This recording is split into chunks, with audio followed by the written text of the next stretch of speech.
नमस्कार दोस्तों। आज के हमारे वीडियो में हम भगवद गीता के अध्याय 10 श्लोक 36 पर चर्चा करेंगे। इस श्लोक में कृष्ण भगवान ने अपने भक्तों को एक गहरा संदेश दिया है। अगर आपको हमारा कंटेंट पसंद आए तो कृपया लाइक और सब्सक्राइब करें। आइए इस वीडियो में हम इस श्लोक की शिक्षाओं को समझने की कोशिश करते हैं। अस्मिन् लोकेषु नष्टेषु प्राणिना च प्राणिना ही सत्वं मयि। मैं इस संसार में नाशवान प्राणियों में से प्राणियों के गुणों का आश्रय हूँ। भगवद गीता के इस श्लोक में भगवान कृष्ण ने स्पष्ट किया है कि वह इस संसार के नाशवान प्राणियों में से उनके गुणों का नियामक हैं। यह दर्शाता है कि सभी प्राणी अपने गुणों और स्वभाव के अनुसार भगवान की ओर आकृष्ट होते हैं। इस श्लोक का महत्व यह है कि यह हमें यह सिखाता है कि हमें अपने गुणों को पहचानना चाहिए और उन पर काम करना चाहिए।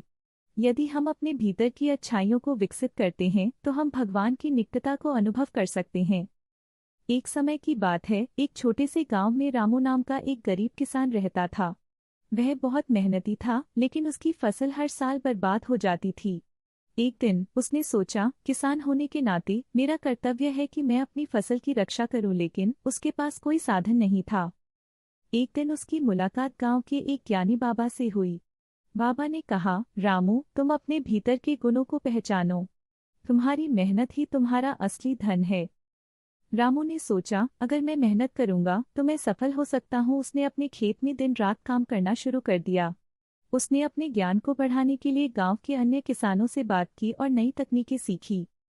कुछ महीनों बाद उसकी फसल शानदार हो गई। गांव के लोग उसकी मेहनत की सराहना करने लगे। रामू ने देखा, जैसे भगवान ने कहा है, मैं भी गुणों का आश्रय हूँ। उसने न केवल अपनी मेहनत से सफलता पाई, बल्कि गांव के दूसरे किसानों को भी प्रेरित किया। उसने कहा, अगर आप मेहनत करेंगे तो सफलता आपके कदम चूमेगी। इस प्रकार रामू ने अपने गुणों का सही उपयोग करके एक बड़ी चुनौती का सामना किया। दोस्तों, इस कहानी से हमें यह सीख मिलती है कि हमें अपने गुणों को पहचानना चाहिए और उनका सही उपयोग करना चाहिए। अपने भीतर की अच्छाइयों को पहचानें और उन्हें विकसित करें। अगर आपको यह कहानी अच्छी लगी हो तो कृपया लाइक और सब्सक्राइब करें और ऐसे ही और मज़ेदार वीडियो के लिए हमारे साथ बने रहें।